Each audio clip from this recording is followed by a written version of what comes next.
Hello my dear student, स्वागत है आपका आपके अपने स्टडी चैनल स्टडी टिपलेट पर। एक बहुत ही मजेदार चैप्टर की वीडियो लेकर के आया हूं। जी हाँ, 9th क्लास की ज्योग्राफी के चैप्टर नंबर 2 की जो एक्सप्लेनेशन है आज हम वो समझेंगे। Physical features of India, Bharat का भौतिक स्वरूप चैप्टर है। इसको हम हिंदी में अनुवाद करेंगे और इसके अंदर आने वाली कठिन बातें और शब्दों को हम सरल भाषा में सरल शब्दों में जानेंगे। बहुत ही बढ़िया वीडियो है, वीडियो को स्किप बिल्कुल भी न करें, अन्यथा इम्पोर्टेंट जो बातें हैं वो बातें आप चूक जाएंगे। मन लगा करके स्टडी करते रहिए। 9th क्लास के स्टूडेंट्स की तरफ से बहुत सी डिमांड आ रही थी कि सर आप तो 10th क्लास की ही वीडियो बार बार डालते रहते हैं, 9th की, 8th की, 7th की, इनकी तो डालते ही नहीं। लीजिए डियर स्टूडेंट, आपकी डिमांड पर हम शुरू करने जा रहे हैं 9th क्लास की स्टडी। तो हमारा जो ये चैप्टर है क्या कह रहा है इसके विषय में देख लेते हैं। बहुत ही बढ़िया चैप्टर है, भारत के विभिन्न भौतिक स्वरूप के विषय में जानकारी देता है। You have studied earlier that India is a vast country and it has varied landforms। क्या कह रहा है? ये बता रहा है कि जैसा कि आप जानते हैं कि भारत विभिन्न भू आकृतियों वाला बड़ा देश है। What kind of terrain do you live in? If one live in the plains, he is familiar with the vast stretches of plain land. In contrast, if one lives in hilly region, he experiences rugged terrain with valleys and mountains. We can say that our country has particularly all major physical features of the earth. i.e. यानी कि इसका मतलब है यानी कि islands, plains, deserts, plateaus and mountains. One eagerly wants to know how these physical features have been formed. We will study more about major physical features of India and how they have been formed. ये बता रहा है कि हमने पहले पढ़ा है कि भारत के विभिन्न आकृतियों वाला देश है। भारत एक विभिन्न आकृतियों वाला देश है। आप किस प्रकार के क्षेत्र भूभाग में रहते हैं, यदि आप वहां के दूर तक फैले बड़े बड़े मैदानों से परिचित होंगे, और यदि पहाड़ी क्षेत्र के वासी हैं तो आप पर्वतीय ढलानों और घाटियों से अच्छी प्रकार परिचित होंगे। वास्तव में हमारे देश में हर प्रकार की स्थलाकृतियां पाई जाती हैं, जैसे पर्वत, मैदान, पठार, मरुस्थल तथा द्वीप समूह। अब प्रश्न यह उठता है कि यह विभिन्न प्रकार की भू आकृतियां किस प्रकार बनी। यहाँ हम भारतीय स्थलाकृतियों की विशेषताओं और उनकी संरचना के बारे में जानेंगे। आगे बताया गया है, We find different kinds of rocks. Some are very hard like marble, which has been used to make the Taj Mahal, while some are very soft like soapstone, which is used to make talcum powder. The color of soil also varies from one place to the another because soil is formed out of different types of rocks. Do you want to know about the cause of these? The color of soil has varies from one place to the another because soil is formed out of different types of rocks. Do you want to know about the cause of these variation? Most of these variation are caused due to differences in rock formation. बताया गया है, यहाँ पर बहुत ही अच्छे से समझाया जा रहा है। भारत में विभिन्न प्रकार की शैलें पाई जाती है, जिनमें से कुछ संगमरमर की तरह कठोर होती हैं, इनका प्रयोग ताजमहल के निर्माण में हुआ, तथा कुछ शैलखड़ी की तरह नरम होती हैं, जिसका प्रयोग टेल्कम पाउडर आदि बनाने में होता है। प्राय स्थान विशेष के साथ ही मृदा के रंगों में विभिन्नताएं पाई जाती हैं, क्योंकि मृदा का निर्माण विभिन्न प्रकार के शैलों से होता है। क्या कभी आपने इन विविधताओं के बारे में सोचा है? ये अत्यधिक विभिन्नताएं शैलों के निर्माण से विभिन्नताएं के कारण शैलों के निर्माण में विभिन्नता के कारण होती है।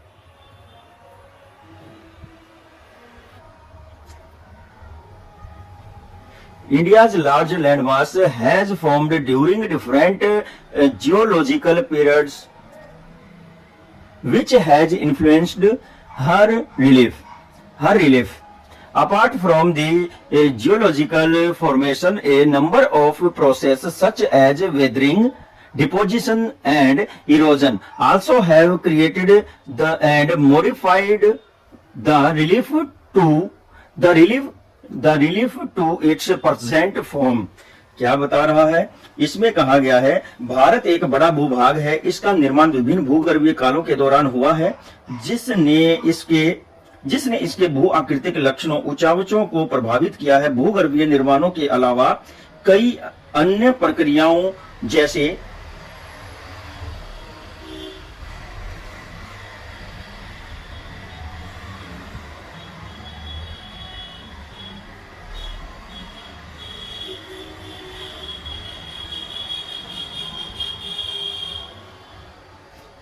जैसे अपर्दन, अपक्षय तथा निक्षेपण के द्वारा ही वर्तमान ऊंचावचों का निर्माण तथा संशोधन हुआ है।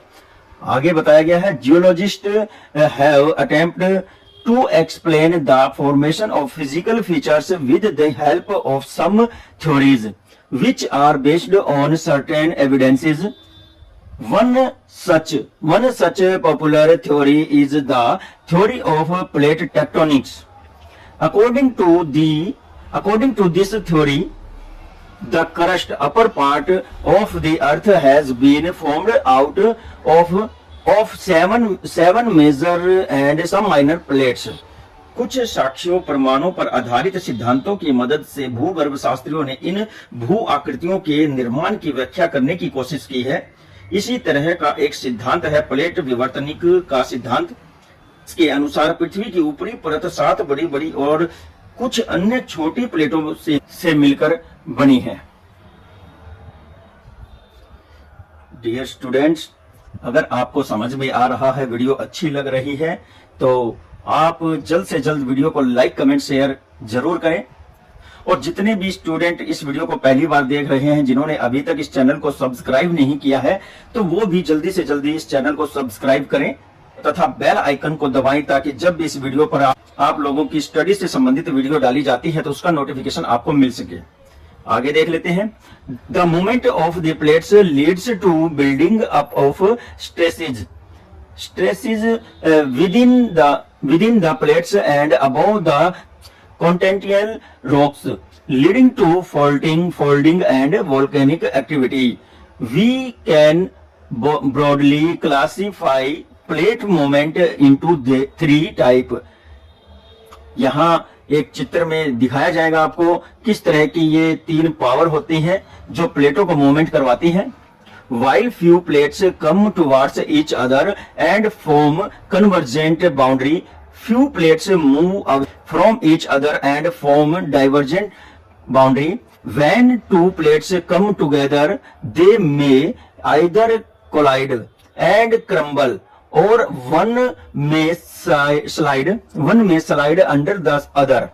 Sometimes they may also move horizontally past each other and transform boundary. The movement of these plates have greatly changed the size and position of the continents over millions of years. Tectonic movements have also influenced the evolution of the present landform feature of India. अच्छी बात बताई गई है। भूगर्भीय प्लेटों की हलचल के कारण महाद्वीपीय सेलों में दबाव उत्पन्न होता है। इसके फलस्वरूप भ्रंशीकरण, वलन और ज्वालामुखी है। भ्रंश पड़ना क्या होता है? भ्रंशीकरण किसे कहते हैं? जो जमीन में हम बोलते हैं कि जब जमीन में तरेड़ आती है तो हम उन छोटी छोटी दरारों को तरेड़ बोलते हैं। यही जो है भ्रंश होते हैं। आमतौर पर इन प्लेटों की गतियों को 3 श्रेणियों में बांटा गया है। कुछ प्लेटें एक दूसरे के नजदीक आती हैं तथा अभिसारित परिसीमा का निर्माण करती हैं। इसी प्रकार कुछ प्लेटें एक दूसरे से दूर जाती हैं और अपसारित परिसीमा का निर्माण करती हैं। जब दो प्लेटें एक दूसरे के समीप आती हैं तब या तो वे टकरा कर टूट जाती हैं या एक प्लेट फिसल कर दूसरी प्लेट के नीचे चली जाती है। कभी कभी वे एक दूसरे के साथ क्षैतिज दिशा में गति करके रूपांतर परिसीमा का निर्माण करती है। लाखों वर्षों से इन प्लेटों में हो रही गति के कारण महाद्वीपों की स्थिति तथा आकार में काफी परिवर्तन आया है। भारत की वर्तमान स्थलाकृतियों का निर्माण भी इसी प्रकार की गतियों से प्रभावित हुआ है। कितने अच्छे से समझाया गया है। अब हम चित्र के माध्यम से भी ये जानेंगे कि वो कौन सी प्लेटें हैं और किस तरह से वो कार्य करती हैं। प्लेटें हैं डियर स्टूडेंट, देखिए यहाँ पर कन्वर्जेंट बाउंड्री ये बताई गई है। कन्वर्जेंट बाउंड्री यानी कि आभासी या अभिसारी परिसीमा। अभिसारी परिसीमा क्या होती है? ये एक दूसरे के नजदीक आती हैं और एक दूसरे से सटकर जो है वो मूवमेंट करती रहती हैं। फिर दूसरा जो दूसरे नंबर पर है वो है डाइवर्जेंट बाउंड्री। डाइवर्जेंट बाउंड्री क्या होती है? ये जब एक दूसरे के नजदीक आती हैं तो टकरा करके ये एक दूसरे से दूर जाने लगती हैं और इसी से ही डाइवर्जेंट बाउंड्री का निर्माण होता है। बीच में आपको एक यहाँ जो है घाटी नुमा स्थान, खाली स्थान दिखाई देगा। फिर तीसरा है ट्रांसफॉर्म बाउंड्री। ट्रांसफॉर्म बाउंड्री क्या होती है? जब ये दो प्लेटें एक दूसरे के साथ साथ मूवमेंट करती हैं या एक दूसरे की विपरीत दिशा में साथ साथ रहते हुए मूवमेंट करती हैं तो इसे रूपांतरण परिसीमा कहते हैं और इस तरह का फॉर्मेशन बनता है। तो अब हम देख लेते हैं डू यू नो में कुछ बताया गया है कि most earthquakes and volcanoes in the world are located at plate margins but some do occur within the plates।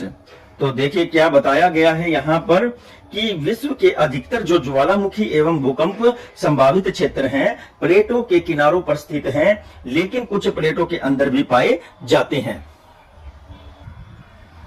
बड़ा ही इंटरेस्टिंग चैप्टर है। बहुत सी अच्छी बातें हमें अपने पृथ्वी के विषय पता चल रही हैं कि कैसे इस पर पाई जाने वाली जो फीचर्स हैं, फिजिकल फीचर्स हैं, उनका फॉर्मेशन कैसे हुआ।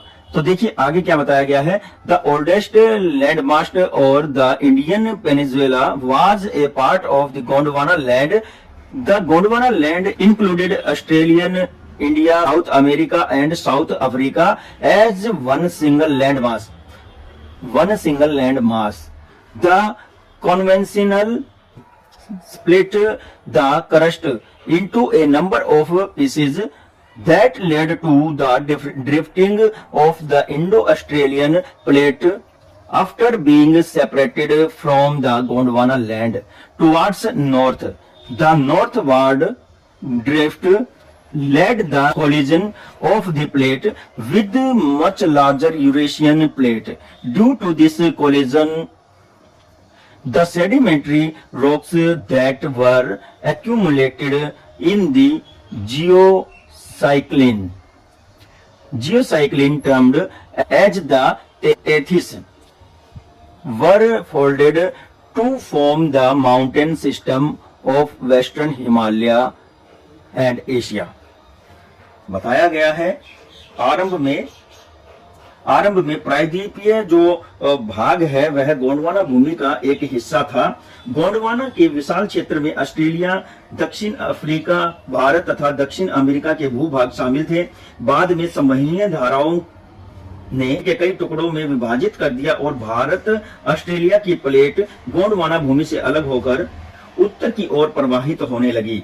परिणाम स्वरूप ये प्लेट अपने से अधिक विशाल प्लेट यूरेशियन प्लेट से जा टकराई। इसके कारण इन प्लेटों के बीच स्थित टेथिस जो भू अभिनति थी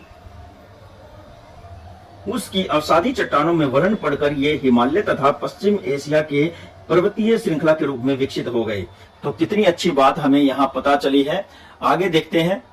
बताया गया है Gondwana land it is the southern part of the ancient supercontinent Pangaea with Angara land in the northern part.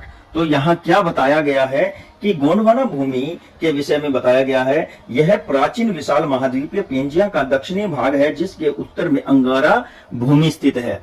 आगे देखते हैं। In this way the Himalayan uplift out of the Tethys sea and subsidence of the northern flank of the Peninsular Plateau resulted in the formation of a large basin. With the passage of time, this depression gradually got filled with depositions of sediments by the rivers from the northern mountains and the Peninsular Plateau in the south. A flat land of extensive alluvial deposits resulted in the formation of the northern plains of India. क्या कहा गया है? Tethys सागर हिमालय के रूप में ऊपर उठने और प्रायद्वीपीय पठार के उत्तरी किनारे के नीचे धंसने के कारण एक बहुत बड़ी द्रोणी का निर्माण हुआ, जो समय के साथ साथ उत्तर के पर्वतों और दक्षिण के प्रायद्वीपीय पठारों से निकलने वाली नदियों के अवसादी निक्षेपों द्वारा भर गया। फलस्वरूप निक्षेपों निर्मित एक विशाल समतल भूभाग भारत के उत्तरी मैदान के रूप में विकसित हुआ। कितनी अच्छी बात बताई गई है, यहाँ पर हमें बहुत ही अच्छे से पता चल रहा है। आगे बताया गया है, the land of India has great physical variation geologically. The peninsular प्लेटू constitute one of the ancient landmass on the earth surface।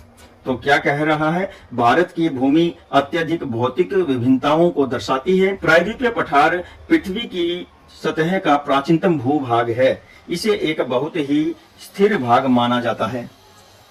आगे देखते हैं क्या बताया गया है। इससे आगे बढ़ेंगे। It was believed to be one of the most stable land blocks. The Himalayas and the northern plains are the most recent landforms. On the basis of geology, Himalayan mountains form an unstable zone.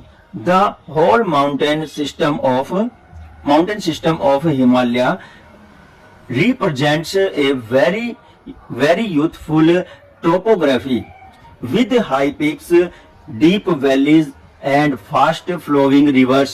The northern plains are formed by alluvial deposits. The peninsular plateau is made of metamorphic and igneous rocks with gently rising hills and wide valleys। तो बताया जा रहा है कि भारत की भूमि अत्यधिक भौतिक विभिन्नताओं को दर्शाती है। प्रायद्वीपीय पठार पृथ्वी की सतह का प्राचीनतम भूभाग है। इसे एक बहुत ही स्थिर भाग माना जाता है, परंतु हाल के भूकंपीय झटकों ने इसे गलत साबित किया है। हिमालय एवं उत्तरी मैदान में नवनिर्मित स्थलाकृतियां हैं। भूगर्भ शास्त्रियों के अनुसार हिमालय पर्वत एक अस्थिर भाग है, जिसमें ऊंचे शिखर, गहरी घाटियां और तेज बहने वाली नदियां आती हैं। उत्तरी मैदान जलोढ़ के निक्षेपों से बने हैं। प्रायद्वीपीय पठार अगण्य चट्टानों और रूपांतरित चट्टानों यानी कि सैलों से रूपांतरित सैलों वाली कम ऊंचाई वाली पहाड़ियों और चौड़ी घाटियों से निर्मित हुआ है। बहुत ही अच्छे से यहाँ पर फॉर्मेशन के विषय में बताया गया। देखिए, जो हमारी प्रमुख प्लेटें हैं वो देख लेते हैं। ये हमारी प्रमुख प्लेटें हैं। यहाँ पर कहा गया है कि जो ये नीचे वाला हिस्सा है, ये पहले गोंडवाना लैंड का ही एक हिस्सा होता था। ये बाद में मूवमेंट की वजह से जो है अलग हो जाता है, और फिर ये जो क्षेत्र थे ये आपस में पूरा एक भौगोलिक क्षेत्र, ये सारे भूभाग जुड़े हुए थे। पहले एक ही भौगोलिक क्षेत्र था। ये यूरेशियन प्लेट है और इससे टकराने के बाद बहुत से टुकड़े हो जाते हैं, अलग अलग प्लेटों में बट जाती है ये भूमि। तो इस तरह से ये प्लेटें निर्धारित है। अब इसके बाद देख लेते हैं नॉर्थ इंडिया के साइड में जो भू आकृतियां हुई हैं। यहाँ ये हिमालय पर्वत को दर्शाया गया है, और ये जो रिवर्स हैं ये दिखाई गई हैं, किस तरह से ये हिमालय पर्वत बना होगा। और जो यहाँ खाई थी, तो यहाँ से आने वाली नदियों ने किस तरह से अपने पोजीशन की वजह से इसे एक उपजाऊ मैदान में बदल दिया। इस तरह से हमारे फिजिकल फीचर्स है इंडिया का, वो हम देख पा रहे हैं। आगे देखते हैं क्या बताया गया है। मेजर फिजियोग्राफिक डिविजन्स, तो इसका मतलब है मुख्य भौगोलिक वितरण। The physical features of India can be categorised under the following physiographic division. तो भारतीय स्थलाकृतियों को निम्नलिखित भागों में बांटा जा सकता है। नंबर 1 है the Himalayan mountains, 2 the northern plains, number 3 the peninsular plateau, number 4 the Indian desert और number 5 the coastal plains, number 6 है द आइलैंड। तो इस तरह से हमारे इंडिया में जो है 6 टाइप के जो फीचर्स हैं, फिजिकल फीचर्स हैं, वो पाए जाते हैं। तो एक एक करके हम इन सबको समझेंगे, जानेंगे। बड़े ही नॉलेज हमें मिलने वाली है अपने इंडिया के विषय में, इसके फीचर्स के विषय में। तो पहले नंबर पर हम देखेंगे हिमालयन माउंटेन्स के विषय में। तो डियर स्टूडेंट, आइए हम पहले नंबर पर हम अपने हिमालयन रीजन के विषय में जो है माउंटेन्स जो हुए हैं उनके विषय में नॉलेज लेते हैं। तो बताया गया है the Himalayas geographically young and structurally fold mountains spread over the northern front of India. These mountains range stretch in a west-east direction from the Indus to the Brahmaputra. The Himalayas represent one of the most rugged mountain barriers of the world. They form an arc. Which extends up to a distance of about 24 km. Their width varies from 400 km in Kashmir to 150 km in Arunachal Pradesh. The altitudinal differences are greater in the eastern half than those in the western half. The Himalayan consists of 3 parallel ranges in its longitudinal extent. A number of valleys lie between these ranges. The northernmost range is known as Great or Inner Himalayas or the Himadri. It is the most continuous range which consists of the loftiest peaks with an average height of 6,000 meters. All the prominent Himalayan peaks lie in this belt. इसमें बताया जा रहा है भारत की उत्तरी सीमा पर विस्तृत हिमालय पर्वत श्रृंखला है। ये पर्वत श्रृंखलाएं पश्चिम पूर्व दिशा में सिंधु से लेकर के ब्रह्मपुत्र तक फैली हैं। हिमालय संसार की सबसे ऊंची पर्वत श्रेणियां हैं जो एक अत्यधिक असम अवरोधों में से एक है। यह 2400 किलोमीटर की लंबाई में एक अर्धवृत्त का निर्माण करते हैं। कश्मीर में इसकी चौड़ाई 400 किलोमीटर तथा अरुणाचल प्रदेश में 150 किलोमीटर है। इसके पश्चिमी भाग की अपेक्षा पूर्वी भाग की ऊंचाई में अधिक विविधता पाई जाती है। हमें देशांतरीय विस्तार के साथ हिमालय को 3 भागों में बांट सकते हैं। इसके उत्तरी भाग में स्थित श्रृंखला को महान या आंतरिक हिमालय अथवा हिमाद्री कहते हैं। यह सबसे अधिक सतत श्रृंखला है। इसमें 6000 मीटर की औसत ऊंचाई वाले सर्वाधिक ऊंचे पर्वत शिखर हैं। तो बहुत ही अच्छी बातें हमें पता चल रही हैं। कुछ पीक्स हैं हमारे हिमालय की जो यहाँ पर हम देखेंगे, एक टेबल में दी हुई है।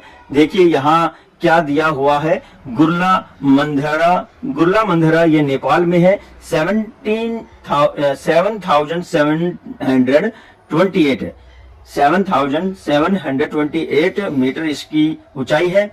फिर नामचा बरवा है, ये इंडिया में है और 7,756 मीटर इसकी ऊंचाई है। फिर कामेट है, ये भी इंडिया में है, ये भी 7756 यानी कि 7,756 मीटर इसकी ऊंचाई है। फिर इसके बाद नंदा देवी, ये भी इंडिया में है, 7,817 इसकी जो है ऊंचाई है। फिर है अन्नपूर्णा जो है ये नेपाल में है, 8,078 मीटर इसकी ऊंचाई है। फिर नागा पर्वत है, ये इंडिया में है, 8,126 मीटर इसकी ऊंचाई है।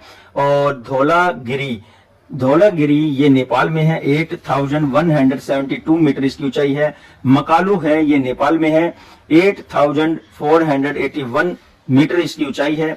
फिर इसके बाद कंचनजंगा ये इंडिया में है, 8,598 मीटर इसकी ऊंचाई है। और माउंट एवरेस्ट ये नेपाल में है। 88 यहाँ बताया गया है 8848 मीटर इसकी ऊंचाई है, जो कि संसार में सबसे ऊंचा पर्वत है। डियर स्टूडेंट, यहाँ आप हमारे पूरे इंडिया का एक मैप देख रहे होंगे, किस तरह से हमारा इंडिया जो है वो एक भौगोलिक स्वरूप लिए हुए है, और ये मौजूद है दक्षिण एशिया के क्षेत्र में। दक्षिण पूर्व एशिया का ये क्षेत्र है। यहाँ पर बताई गई हैं ये जो हिमालयन रेंज है, ये यहाँ दिखाई गई है। तो यहाँ से लेकर के इस पॉइंट तक 400 किलोमीटर की चौड़ाई है, और यहाँ लगभग 150 किलोमीटर की चौड़ाई है, और फिर ये हिमालय की रेंज इधर तक आती है। और ये नदियां जो यहाँ से निकलती हैं, ये लगातार बहने वाली नदियां हैं, डेल्टा का निर्माण करती हैं। कुछ नदियां जो है अरब सागर में मिल जाती हैं, पाकिस्तान की ओर चली जाती हैं हमारे इंडिया से, और ये भी बहुत ही अच्छे से अपने क्षेत्र को सिंचित करती हैं। फिर ये हमारा राजस्थान मरुस्थल वाला क्षेत्र है, और मध्य भारत है। मालवा जो प्लेटू है वो ये है, इसी को ही जो है मध्य उच्च भूमि भी कहा गया है, मिडल हाईलैंड। और फिर यहाँ छोटा नागपुर का पठार है, यहाँ पर मिनरल्स की बेल्ट पाई जाती है। और ये हमारा दक्कन प्लेटू है, ये भी मिनरल्स के लिए बड़ा फेमस है, और इसकी जो ऊंचाई है वो सामान्यतः बनी रहती है, इसमें ज्यादा डिफरेंस नहीं पाया जाता। और यहाँ हमारा जो पश्चिमी घाट है, वेस्टर्न घाट है, वो ये है, और इधर हमारा पूर्वी घाट है, जो कि विभिन्न नदियों के द्वारा काटा जा चुका है। ये यहाँ पाक जल डमरू है, भारत श्रीलंका के बीच में। और फिर इसके बाद यहाँ कच्छ की खाड़ी है, और यहाँ ठीक नीचे खंबात की खाड़ी है। ये बे ऑफ बंगाल यानी कि बंगाल की खाड़ी है, और बंगाल की खाड़ी में ही हमारा अंडमान निकोबार द्वीप समूह है। यहाँ इंदिरा पॉइंट है, और भारतीय मुख्य भूमि का जो पॉइंट है वो कन्याकुमारी ये है, और लक्षद्वीप अरब सागर में मौजूद है। इस तरह से यहाँ तिब्बत का क्षेत्र है, ये नेपाल है, और यहाँ भूटान है, और फिर ठीक तिब्बत के पीछे यहाँ पर चाइना है। और भारत की सबसे कम सीमा यहाँ अफगानिस्तान से लगती है, केवल 117 किलोमीटर। तो देखिए, इस तरह से हमारा भारत अपना एक अनूठा भौगोलिक स्वरूप लेकर के विश्व के मैप पर मौजूद है।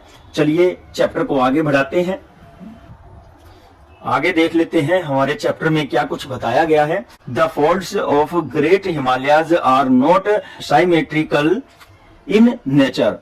The core of this portion of Himalayas is composed of granite. It is perennially snow bound and a number of glaciers are found in this range. बताया गया है महान हिमालय इस भाग का क्रोड जो है ग्रेनाइट से बना है। यह पर्वत श्रृंखला हमेशा बर्फ से ढकी रहती है, और इसमें बहुत सी हिमानियां स्थित है। हिमानिया यानी कि जो हिम से ढके हुए बर्फ के पहाड़ होते हैं, और उनसे निकलने वाली जल की धारा होती है, उनको हिमानिया कहते हैं।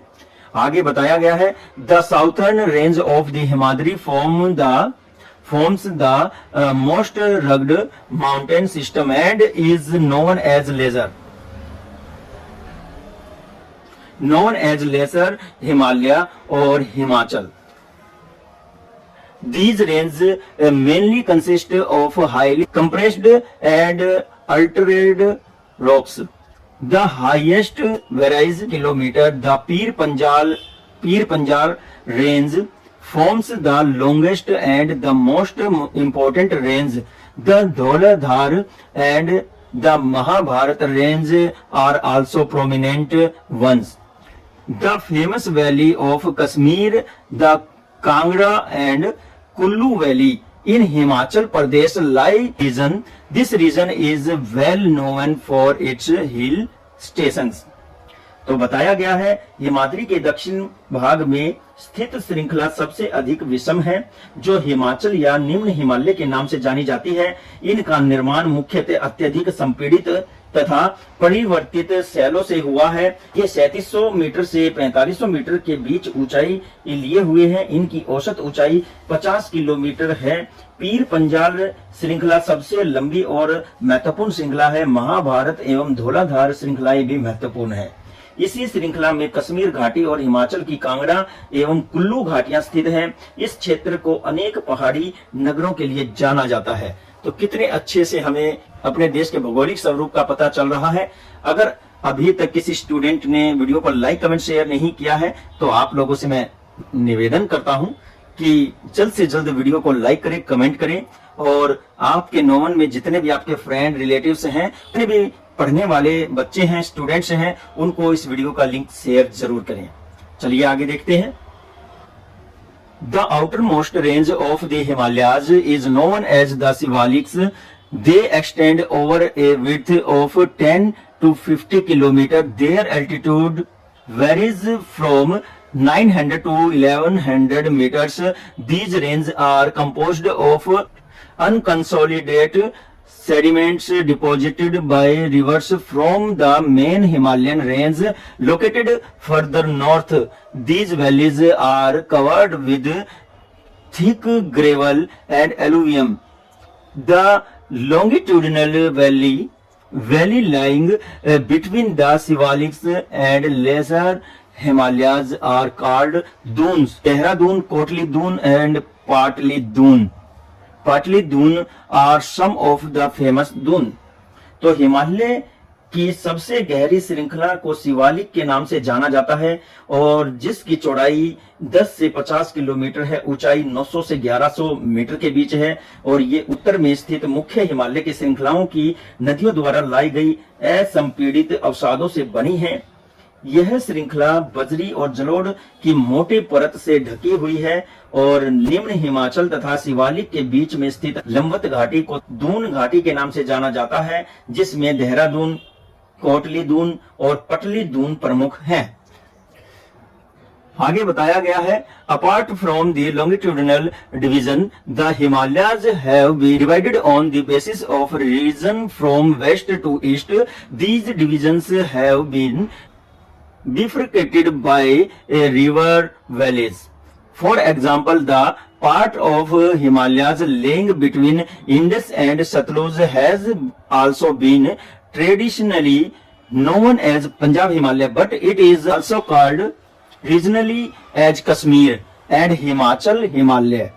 From west to east respectively, the part of the Himalayas lying between Kali and Satluj rivers is known as Kumaon Himalayas. The Tista and Kali rivers demarcate the Nepal Himalayas and the part lying between Dihang and Tista rivers is known as Assam Himalayas. There are regional names also in these broad categories. बताया गया है इसके अतिरिक्त हिमालय के पश्चिम में स्थित पूर्व तक जो क्षेत्र मौजूद है वह जो है अलग अलग नामों से विभाजित किया गया है। यह वर्गीकरण नदी घाटियों की सीमाओं के आधार पर किया गया है। उदाहरणतः सतलुज और सिंधु के बीच स्थित हिमालय के भाग को पंजाब हिमालय के रूप में जाना जाता है, जबकि पश्चिम से पूर्व तक इसे क्रमशः कश्मीर और हिमाचल हिमालय के नाम से जाना जाता है। इसी प्रकार सतलुज तथा काली नदियों के बीच के हिमालय को कुमाऊं हिमालय के नाम से जाना जाता है। तिस्ता तथा काली नदियां नेपाल हिमालय का एवं दिहांग और तिस्ता नदियां असम हिमालय की सीमा रेखा तय करती है। तो इस तरह से हमारे जो हिमालय के छोटे छोटे क्षेत्र हैं उनमें इसको बांटा गया है। नेक्स्ट बताया गया है यहाँ पर the Brahmaputra flows in the westernmost boundary of the Himalayas beyond the Dihang Gorge. The Himalayas bend sharply to the south and spread along the eastern boundary of India. They are known as the Purvanchal or the eastern hills and mountains. These hills spread in northeastern states and these are mostly composed of strong sandstones, which are sedimentary rocks. They mostly run as parallel ranges and valleys and are covered with dense forest. The Purvanchal comprises the Mizo Hills, the Naga Hills, Manipur Hills and the Patkai Hills. तो यहाँ जो बताया गया है बहुत ही अच्छी बातें हमें पता चली हैं।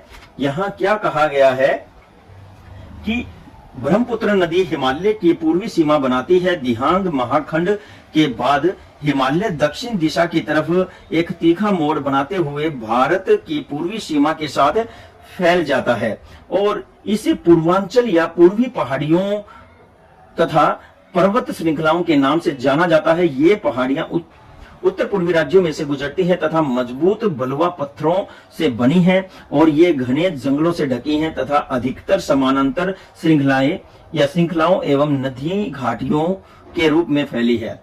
इसके पूर्व में नागा, पटकाई, मणिपुर तथा मिजो पहाड़ियां शामिल है।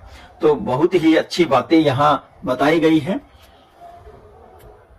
नॉर्थर्न प्लेन के विषय में जानते हैं। The northern plain has been formed by the three major river system, the Indus, the Brahmaputra and the Ganga along with their tributaries. This plain is made of alluvial soil. The deposition of alluvium in a vast basin lying at the foothills of the Himalaya cover millions of years resulted in the formation of fertile plain. It spreads over an area of 7 lakh kilometers. The plain which is about 2400 kilometer long and 240 to 320 kilometer broad, is densely populated with a rich soil cover combined with adequate water supply and favorable climate. It is agriculturally very suitable part of India. तो भारत के उत्तरी मैदान के विषय में बताया गया है। उत्तरी मैदान सिंधु, गंगा और ब्रह्मपुत्र तथा इनके सहायक नदियों से बना है। यह मैदान जलोढ़ मृदा से निर्मित है। लाखों वर्षों में हिमालय में स्थित बहुत बड़े बेसिनों द्रोणी में जलोढ़ों का निक्षेप हुआ, जिससे यह उपजाऊ मैदान निर्मित हुआ।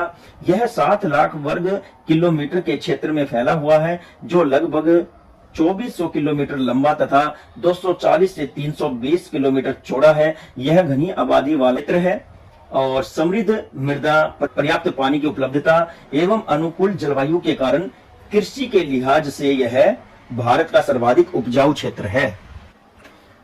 आगे क्या बताया है देखते हैं। The rivers emerging from northern mountains are involved in depositional work in the lower part due to gentle slope. The velocity of the rivers decreases, which is responsible for the formation of Riverine Island. उत्तरी पर्वतों से आने वाली नदियां निक्षेपण कार्य में लगी हैं। निचले भागों में ढाल कम होने के कारण इनकी गति कम हो जाती है। परिणाम स्वरूप नदियां द्वीपों का निर्माण होता है और नदियों के निचले भाग में गाद इकट्ठी हो जाती है, जिसे कीचड़ कहते हैं। इसके कारण नदियां बहुत सी धाराओं में बट जाती है और जिन्हें वितरिकाएं कहा जाता है। यहाँ डू यू नो में कुछ बताया जा रहा है।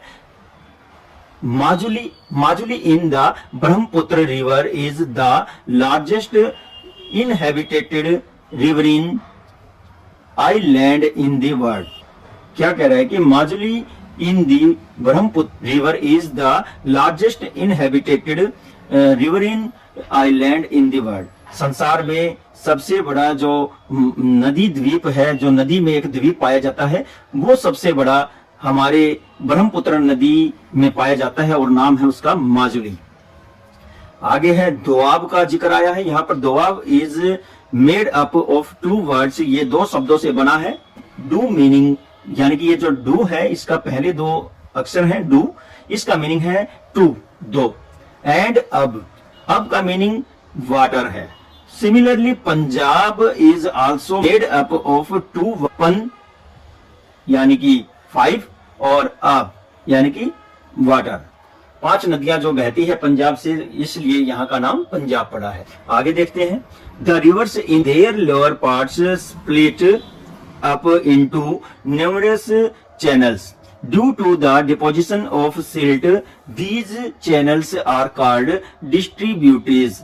The northern plain is broadly divided into 3 sections.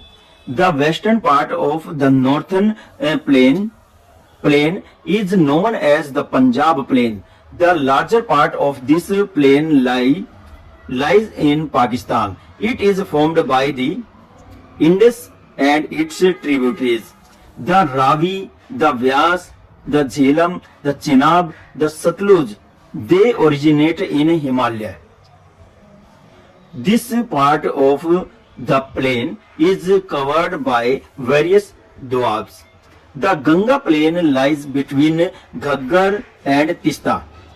Ghaggar and Tista rivers. It stretches over the states of North India, UP, Bihar, Haryana, Delhi, partly Jharkhand and the West Bengal.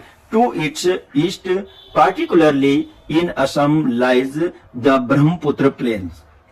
क्या कह रहा है यहाँ पर हमारा चैप्टर देखते हैं। हमारे चैप्टर में आगे बताया गया है, उत्तरी मैदान को मोटे तौर पर 3 उपवर्गों में विभाजित किया जाता है। इसके पश्चिमी भाग को पंजाब का मैदान कहा जाता है और सिंधु तथा इसकी सहायक नदियों के द्वारा बनाए गए इस मैदान का ज्यादातर भाग पाकिस्तान में स्थित है। मैदान के इस भाग में दोआब की संख्या बहुत अधिक है और पंजाब गंगा के मैदान का फैलाव घग्गर तथा तीस्ता नदियों के बीच है।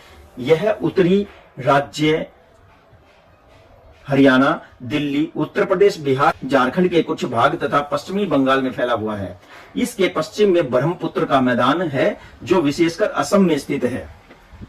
The northern plains are well known as flat land with no variation in its relief. It is false. These vast plains also have various relief features. On the basis of the variation in relief features, the northern plains can be separated into 4 regions. The rivers, after descending from the mountains, deposit pebbles in a narrow belt of about 8 to 16 km in width, laying parallel to the slopes of the Shivaliks. It is called Bhavar. All the streams disappear in this Bhavar belt. South of this belt, the rivers and streams re-emerge, create a wet, marshy and swampy region known as Tarai. This was a thickly forested region full of wildlife, but the forests have been cleared to make agricultural land and to settle migrants from Pakistan after partition. उत्तरी मैदानों की व्याख्या सामान्यतः इसके ऊंचाइयों के आधार पर बिना किसी विविधता वाले समतल मैदान के रूप में की जाती है। यह ठीक नहीं है। इन विशाल मैदानों की भौगोलिक आकृतियों में काफी विविधता है। इसी विभिन्नता के आधार पर उत्तरी मैदानों को 4 भागों में बांटा जा सकता है। नदियां पर्वतों से नीचे उतरते समय 8 से 16 किलोमीटर की शिवालिक की ढाल पर चौड़ी पट्टी के रूप में गुटिका का निक्षेपण करती है, जिसे भाबर के नाम से जाना जाता है। सभी नदियां इस भाबर पट्टी में विलुप्त हो जाती हैं और इस पट्टी के दक्षिण में ये सरिताएं पुनः निकलकर नम और दलदली क्षेत्र का निर्माण करती हैं, जिसे तराई के नाम से जाना जाता है। यह प्राणियों से भरा जंगलों का क्षेत्र बंटवारे के बाद पाकिस्तान से आए शरणार्थियों को कृषि योग्य भूमि उपलब्ध कराने के लिए काटा जा चुका है। इसी क्षेत्र में दुधवा राष्ट्रीय पार्क स्थित है। ज्ञात कीजिए। The larger part of the northern plains is made up of older alluvium. They lie above the flood plains of the rivers and present a terrace-like structure. This part is said to be Bhangar. The soil in this region consists of calcareous deposit locally known as Kankar. The newer younger deposits of the flood plains are known as Khadar. They are almost every year and hence are fertile, thus suitable for intensive agriculture. उत्तरी मैदान का सबसे विशालतम भाग पुरानी जलोढ़ मिट्टी का बना है। यह नदियों के बाढ़ वाले मैदान के ऊपर स्थित है जो वेदिका जैसी आकृति प्रदर्शित करते हैं।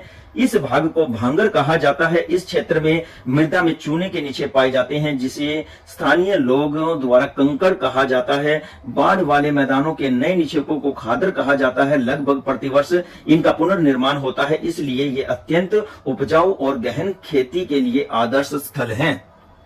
आइए अब हम देखते हैं इंडिया के पेनिनसुलर प्लेटू के विषय में। The peninsular प्लेटू is A table land which consist of the old crystalline metamorphic and igneous rocks. It was formed due to the breaking and drifting of the Gondwana land and thus forming it a part of the oldest landmass. The plateau has broad and shallow valleys and round hills. This plateau can be divided into two major divisions. यानी यहाँ पर इसका मतलब यानी है the Deccan Plateau and the Central Highlands. The part of the Peninsular Plateau lying to the north of the Narmada covering a major area of the Malwa Plateau is called the Central Highland. The Vidyan Range demarcated by the Aravallis on the northwest and the Central Highlands on the south. The further westward extension gradually merges with the rocky and sandy desert of Rajasthan. The main rivers draining this region, namely the Sindh, the Chambal, the Betwa and Ken, is from southwest to northeast. Thus indicate the slope. The Central Highland are narrower in the east but wider in the west. The eastward extension of this plateau are locally called the Baghelkhand and Bundelkhand. The Chota Nagpur plateau marks the further eastward extension drained by the Damodar river. यहाँ पर प्रायद्वीपीय पठार के विषय में बताया गया है। भारत का प्रायद्वीपीय पठार यह मेज की आकृति वाला स्थल है जो पुरानी क्रिस्टलीय आग्नेय तथा रूपांतरित शैलों से बना है। इस स्थल का निर्माण गोंडवाना भूमि के टूटने और अपवाह के कारण हुआ था और यही कारण है कि यह प्राचीनतम भूभाग का एक हिस्सा है। इसी भाग में चौड़ी तथा छिछली घाटियां और गोलाकार पहाड़ियां हैं। प्रायद्वीपीय पठार के दो मुख्य भाग हैं, मध्य उच्च भूमि तथा दक्कन अथवा दक्षिण का पठार। प्रायद्वीपीय पठार का वह भाग जो कि नर्मदा नदी के उत्तर से मालवा के पठार के अधिकतर भागों पर फैला है, उसे मध्य उच्च भूमि के नाम से जाना जाता है। विद्या पर्वत यानी कि विंध्याचल जो पर्वत है श्रृंखला के दक्षिण में मध्य उच्च भूमि तथा उत्तर पश्चिम में अरावली की पहाड़ियों से जो है घिरी है। अरावलियों की पहाड़ियों से घिरी है। पश्चिम में धीरे धीरे यह राजस्थान के बलुई तथा पथरीले मरुस्थल से मिल जाता है। इस क्षेत्र की नदियां चंबल, सिंध, बेतवा और केन है। दक्षिण पश्चिम से उत्तर पूर्व की तरफ बहती हैं जो इस क्षेत्र के ढाल को दर्शाती हैं और मध्य उच्च भूमि पश्चिम में चौड़ी परंतु पूर्व में संकीर्ण हो जाती है। पठार के इस पूर्वी विस्तार को स्थानीय लोगों द्वारा बुंदेलखंड या बघेलखंड के नाम से जाना जाता है। इसके और पूर्व के विस्तार को दामोदर नदी द्वारा अपवाहित छोटा नागपुर पठार के रूप में दर्शाया जाता है। प्रायद्वीपीय पठार बहुत ही महत्वपूर्ण भूभाग है हमारे इंडिया का। आगे देखते हैं। The Deccan plateau is a triangular shaped land that lies to the south of the river Narmada. The Satpura range has its broad based base in the north, the Mahadev, the Maikal hills and the Kaimur range form its eastern extension. The Deccan Plateau is higher in the west and slopes gently eastward. An extension of the plateau is also visible in the northeast, locally called the Meghalaya North Hills and Karbi Anglong Plateau. It is separated by a fault from the Chota Nagpur Plateau. Garo, Khasi and Jaintia Hills are the three famous ranges from west to east. तो देखिए क्या बताया गया है। दक्षिण का पठार त्रिभुजाकार भूभाग है जो नर्मदा नदी के दक्षिणी भाग में स्थित है। इसके चौड़े उत्तरी आधार पर सतपुड़ा की श्रेणियां हैं, जबकि महादेव, कैमूर की पहाड़ियां और मैकाल श्रृंखला इसके पूर्वी विस्तार को दर्शाती है। भारत के भौतिक मानचित्र पर इन पहाड़ियों एवं श्रृंखलाओं की स्थिति का पता लगाएं। दक्षिणी पठार पश्चिम में ऊंचा तथा पूर्व की ओर कम ढाल वाला है। इसका एक भाग उत्तर पूर्व में भी देखा जाता है, जिसे स्थानीय भाषा में मेघालय तथा कार्बी एंगलोंग पठार के नाम से पुकारा जाता है। एक भ्रंश के द्वारा यह छोटा नागपुर पठार से अलग हो गया है और पश्चिम से पूर्व की तरफ तीन महत्वपूर्ण श्रृंखलाएं गारो, खासी तथा जैंतिया पहाड़ियां हैं। The Eastern Ghats and the Western Ghats denote the eastern and the western edges of the Deccan Plateau, respectively. Western Ghats lie almost parallel to the western coast. They are continuous and can be crossed through passes only. We can see the Thai, Bhor and the Pal Ghat in the physical map of India. तो यहाँ दक्षिणी पठार के पूर्वी तथा पश्चिमी सिरे पर क्रमशः पूर्वी एवं पश्चिमी घाट है। पश्चिमी घाट और पश्चिमी तट लगभग समानांतर स्थित है।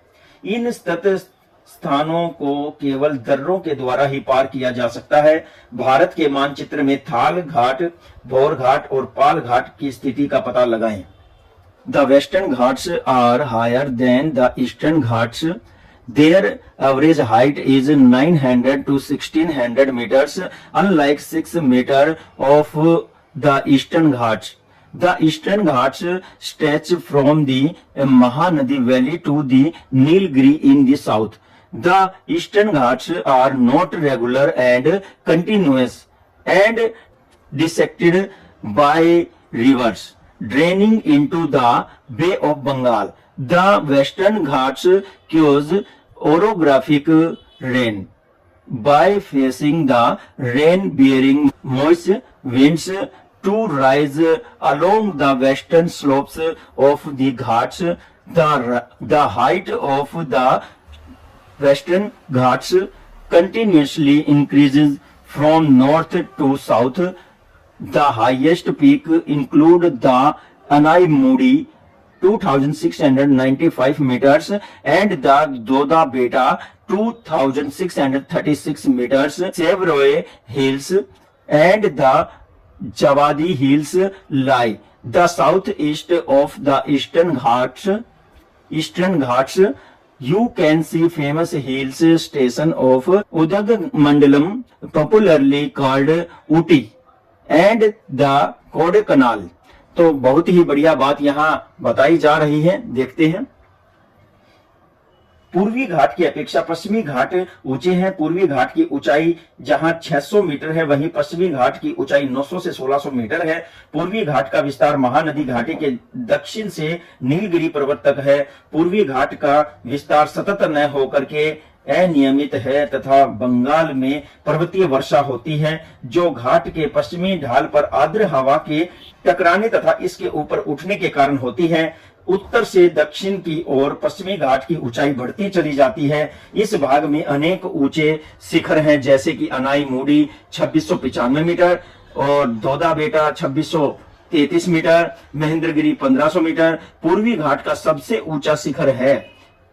पूर्वी घाट के दक्षिणी पश्चिमी में जावेडी और सेवरॉय की पहाड़ियां स्थित हैं।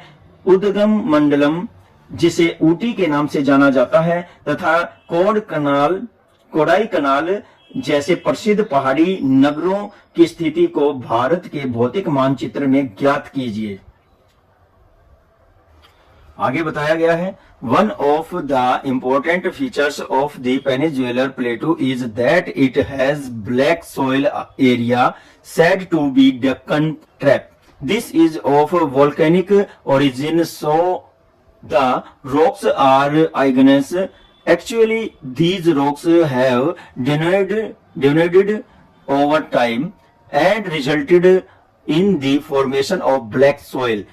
The Aravalli Hills lie on the western and northwestern margins of the Peninsular Plateau due to high erosion. These hills are found as broken hills. They extended from Gujarat to Delhi in a southwest northeast direction. बताया जा रहा है, प्रायद्वीपीय पठार की एक प्रमुख विशेषता यहाँ पाई जाती है कि क्या होती है कि यहाँ पाई जाने वाली काली मिट्टी होती है, जिसे हम दक्कन ट्रैप के नाम से भी जानते हैं। यह ज्वालामुखी के उत्पन्न से हुई है, इसलिए इसके सेल अगण्य हैं। वास्तव में समय के साथ इन सेलों का अपर्दन हुआ, जिनसे काली मिट्टी का निर्माण हुआ। अरावली पहाड़ियां प्रायद्वीपीय पठार के पश्चिमी एवं उत्तरी पश्चिमी किनारे पर स्थित है। ये अत्यधिक अपर्दित और खंडित पहाड़ियां हैं। ये गुजरात से लेकर दिल्ली तक दक्षिण पश्चिम तथा उत्तर पूर्व दिशा में फैली हुई है। आइए नेक्स्ट देखते हैं हम हमारे इंडियन डेजर्ट के विषय में। The Indian desert stretches towards the western margins of the Aravalli hills. It is purely sandy plain covered with sand dunes. This region receives scanty rainfall below 150 mm per year. It has arid climate with low vegetating cover. Streams appear only during the rainy season. Soon after they disappear. The sand, because they do not have enough water to reach the sea. Luni is the main river in this region. Aravalli पर्वत श्रृंखला के पश्चिमी किनारे पर थार मरुस्थल स्थित है, जो बालू के टिब्बों से ढका है। एक तरंगित मैदान है। प्राय इस क्षेत्र में प्रति वर्ष 150 mm से भी कम वर्षा होती है, जिसके कारण इस शुष्क जलवायु वाले क्षेत्र में वनस्पति बहुत ही कम है। केवल वर्षा ऋतु में ही कुछ सरिताएं यहाँ दिखाई देती हैं एवं उसके बाद वे बालू में ही लुप्त हो जाती हैं, क्योंकि पर्याप्त मात्रा में जल नहीं मिलने से वे समुद्र तक नहीं पहुंच पाती। लूनी इस क्षेत्र की सबसे बड़ी नदी है। इस चित्र में हम देख सकते हैं हमारे डेजर्ट को यहाँ कुछ बताया गया है। तो बारकन के विषय में बताया गया है, crescent shaped dunes become more prominent near the Indo-Pakistan boundary. We can see a group of Barkans in Jaisalmer. Next हम जानेंगे द कोस्टल प्लेन्स, भारत के तटीय मैदानों के विषय में। The coastal planes, the Peninsular Plateau is flanked by stretch of narrow coastal strips that runs along the Arabian Sea on the west and the Bay of Bengal on the east. The western coast, sandwiched between the Arabian Sea and the Western Ghats, is a narrow plains. It consists of 3 sections. The northern part of the coast is called the Konkan Mumbai Goa। जो क्षेत्र है उसको कोंकण कहा जाता है। The central stretch is known as the Kannada Plain, while the southern stretch is called the Malabar Coast। तो प्रायद्वीपीय भारत के किनारों पर संकीर्ण तटीय पट्टियों का विस्तार पाया जाता है। यह पश्चिम में अरब तथा पूर्व में बंगाल की खाड़ी तक फैला हुआ है। पश्चिमी तट, पश्चिमी घाट और अरब सागर के मध्य स्थित एक संकीर्ण मैदान है। इसके 3 भाग हैं। उत्तरी तटीय भाग को कोंकण, मुंबई, गोवा का क्षेत्र होता है और मध्य भाग को कन्नड़ और दक्षिणी भाग को मालाबार तट कहा जाता है। The plains on this side of the Bay of Bengal are wide and level. Northern part.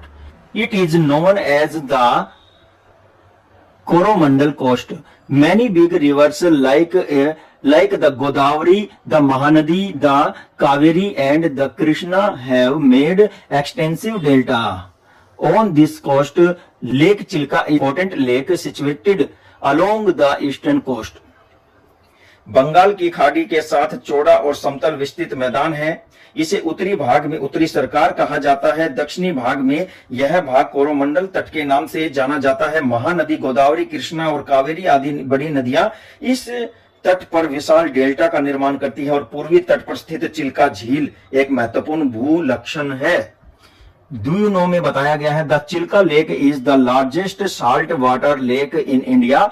It lies in the state of Odisha, to the south of the Mahanadi Delta. बताया गया कि भारत में चिल्का झील खारे पानी की सबसे बड़ी झील है जो महानदी डेल्टा के दक्षिण में उड़ीसा में स्थित है।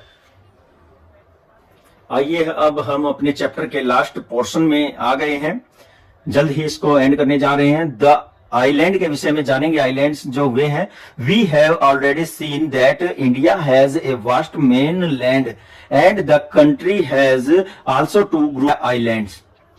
Find the Lakshadweep island group lying close to the Malabar coast of Kerala. This group of island is composed of small coral island. Earlier they were called Lakshadweep, Minicoy and Amindive. In 1973, these were called Lakshadweep.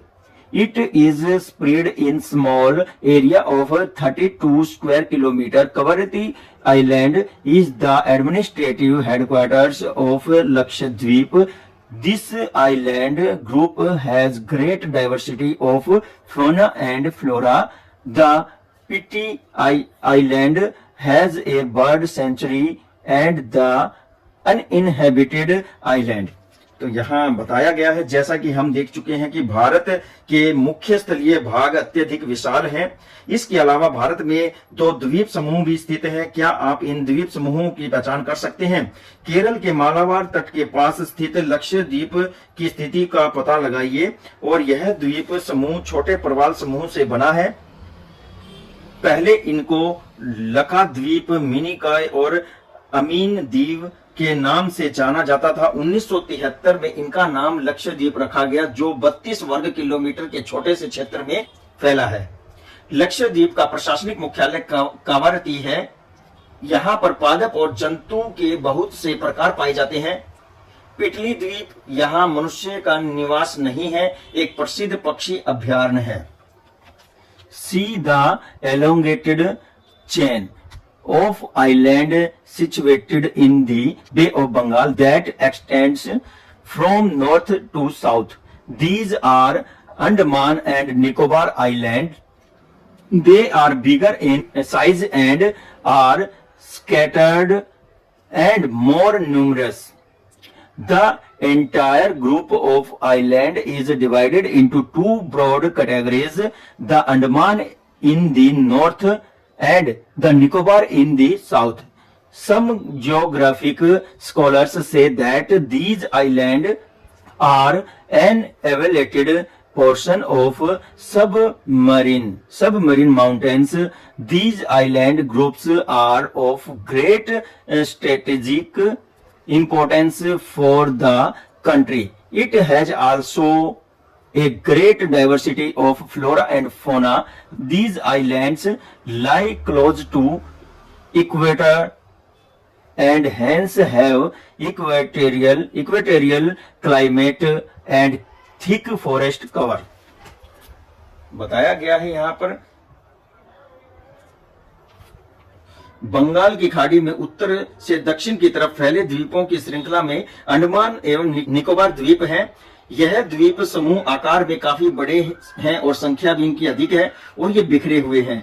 इनके मुख्यतः दो भागों में बांटा गया है, उत्तर में अंडमान और दक्षिण में निकोबार। ऐसा माना जाता है कि ये द्वीप समूह समुद्र में डूबी हुई पर्वत श्रृंखलाएं हैं।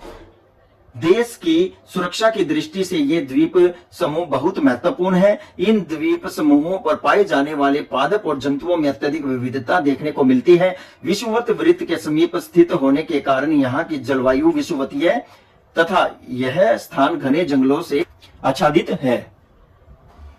डू यू नो में बताया जा रहा है कि India's only active volcano is found on Barren island in Andaman and Nicobar island.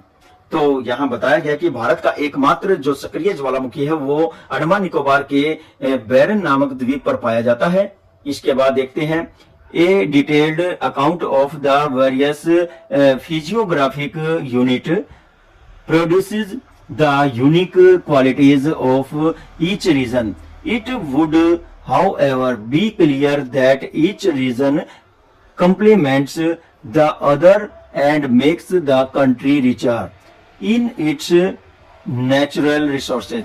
The mountains are the major sources of forest, wealth and water. The northern plain forms the granaries of the country. The plateau is a storehouse of minerals that has played a crucial role in the development of the industries of the countries. The coastal region and island groups provide sites for fishing and port activities. Thus, various physical features of the land have been helping in our country's development. बहुत अच्छी बात यहाँ बताई जा रही है। क्या कहा गया है? विभिन्न स्थलाकृतिक भूभागों का विस्तार विवरण प्रत्येक विभाग की विशेषताएं स्पष्ट करता है, परंतु यह भी स्पष्ट है कि ये विभाग प्राय एक दूसरे के पूरक हैं और वे देश को प्राकृतिक संसाधनों की दृष्टि से समृद्ध बनाते हैं। उदाहरणतः उत्तरी पर्वत जल और वनों के प्रमुख स्रोत हैं। ये उत्तरी मैदान देश के अन्न भंडार हैं। इनके फलस्वरूप प्राचीन सभ्यताओं के विकास को आधार मिला। इसी प्रकार पठारी भाग खनिजों के भंडार है, जिसने देश में औद्योगिकरण के क्षेत्र में विशेष भूमिका निभाई है। और प्रत्येक क्षेत्र मत्स्य पालन तथा पोत संबंधी क्रिया, पोत क्या होता है? ये जो जहाज होते हैं पानी के, इसके विषय में बताया गया है। संबंधी क्रियाकलापों के लिए अत्यंत उपयुक्त स्थल है। इसी प्रकार देश की अलग अलग भौतिक आकृतियां भविष्य में भारत के विकास की अनेक संभावनाओं को बल प्रदान करती है।